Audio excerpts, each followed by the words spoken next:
Hey YouTubers, what's up? So this is going to be my Flash episode 10 video. There were a whole bunch of new characters, so I'll try and explain who all them are from the comics, in addition to my top 5 moments and Easter eggs. So here we go.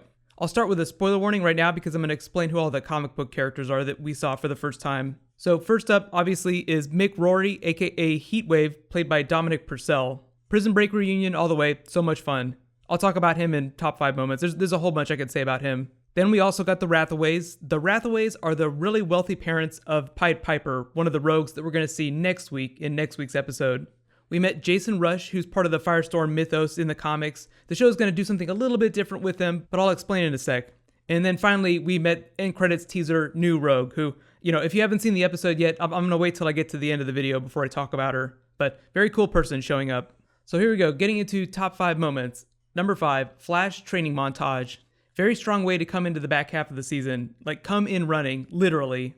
Barry has totally drank Harrison Wells' Kool-Aid and is training so that he could beat the Reverse Flash eventually. Funny, because Harrison said that they're partners now. I hope you don't think of me as an enemy. Probably one of the best lines in the episode. Tom Cavanagh actually said recently in a bunch of interviews that every time he has a line, he tries to build in double meanings in the way that he says things. So if you feel like something he said sounds ominous, it's on purpose. Like he's doing that as an actor on purpose. As cool as Barry turning around and throwing the missile was, really it was Harrison putting his foot on the ground. For just a brief second, they were teasing that he might super speed run and save Barry so that he wouldn't die. All this Harrison Wells partnership Reverse Flash training is to make Barry better. We still don't know what Harrison Wells wants to use him for. Presumably it's a causality loop that somehow helps Harrison's Reverse Flash, whatever version of the Reverse Flash he is.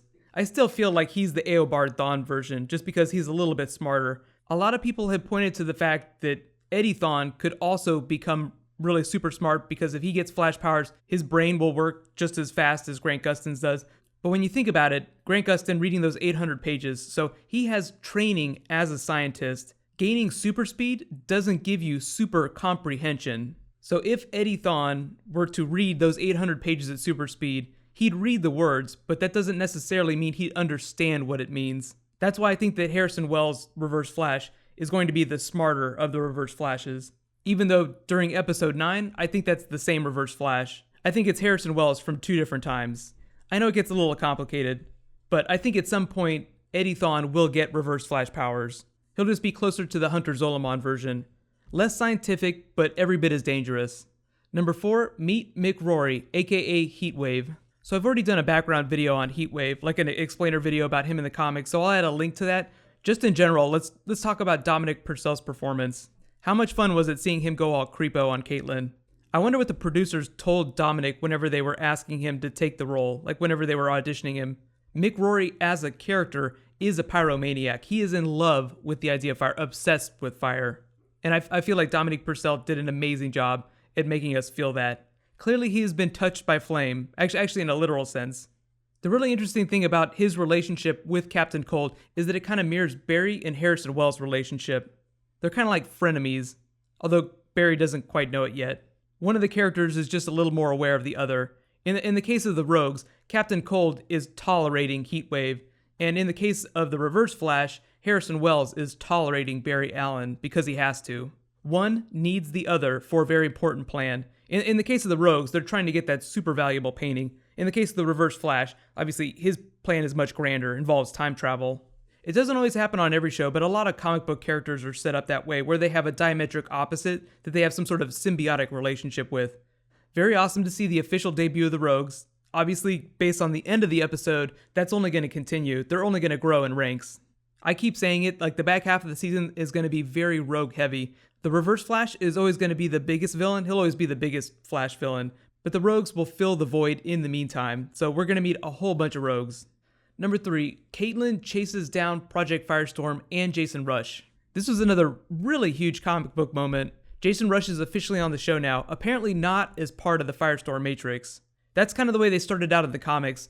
Normally, Firestorm is made up of 2 people, Ronnie Raymond and Professor Martin Stein, but at a certain point in the comics, Jason Rush became Firestorm, Ronnie Raymond died, went away, so the show is making it a little bit simpler. They're just going with the original configuration. But at some point in the future, Jason Rusch could become part of the Firestorm Matrix. But that's a long ways off. They're just getting started with the Firestorm character. They were at the TCAs. Here's a picture of what the costume is supposed to look like. Part of the fun of meeting Jason Rusch was getting this secondary storyline that's going to run across the back half of the season. What's going on with Project Firestorm? Something really shady. Robbie Amell and Victor Garber's the actor playing Martin Stein, they talked about the possibility of a Firestorm spin-off show. Right now, the only new spin-off that they're officially working on, the CW, is the Adam Show for Brandon Routh's character. But it is possible that the next spin-off, maybe in like another year or two, if things go well, there could be a separate Firestorm show just for Robbie Amell's character. That's just like something floating in the periphery, so keep that in the back of your mind. Of all the characters to get a spin-off, he would probably be at the top of the list.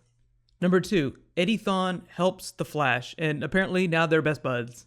Initially, it kind of seemed like Eddie really hated the Flash based on their past run-in. By the end of the episode, it seemed like he really respected and loved what the Flash did, so they might start working together. Like you might see a partnership develop between the Flash, obviously using his crazy voice, and Eddie Thawne. Of all the possible reasons that an Eddie Thawne Reverse Flash would hate the crap out of Barry Allen, it could be that he develops a working relationship with the Flash, not knowing that he's Barry Allen.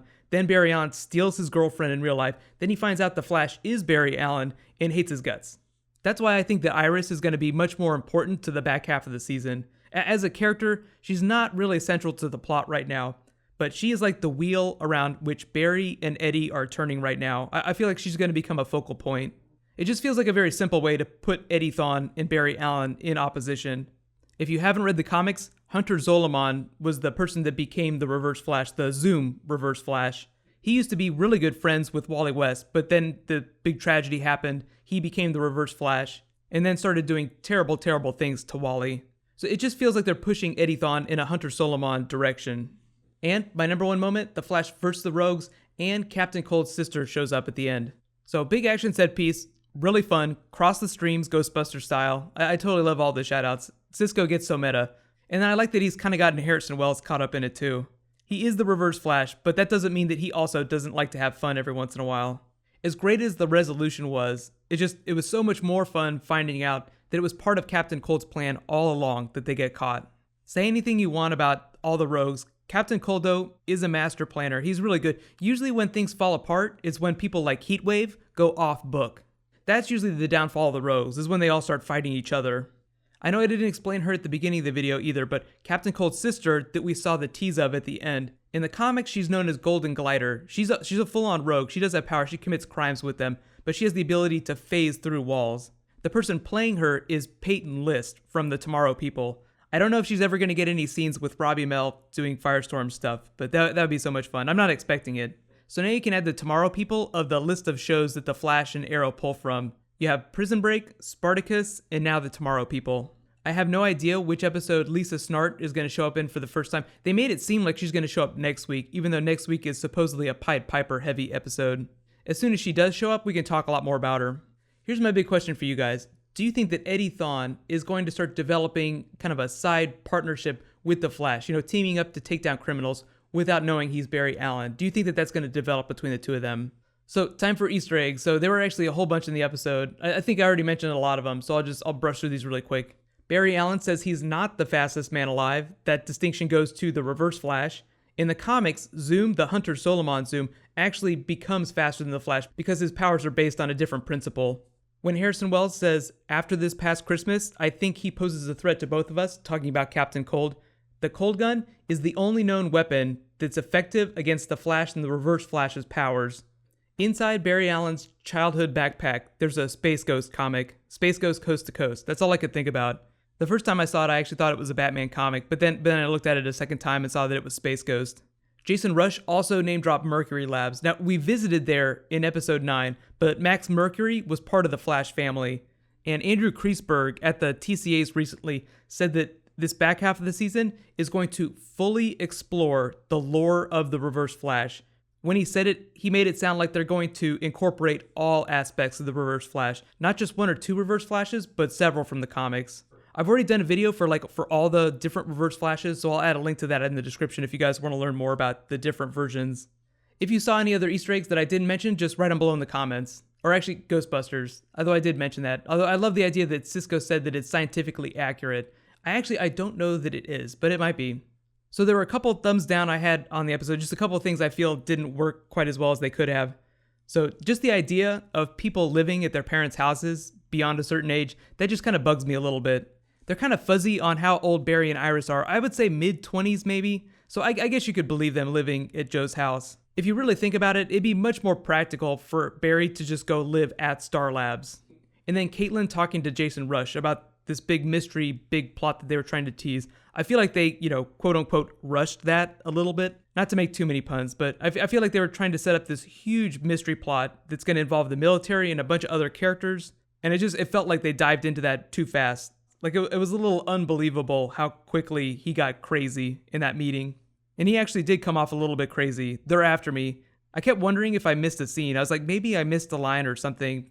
Overall, I thought it was a really strong episode. Great way to bring us back into the season and tease the idea of all these new rogues showing up, as well as all this Firestorm stuff.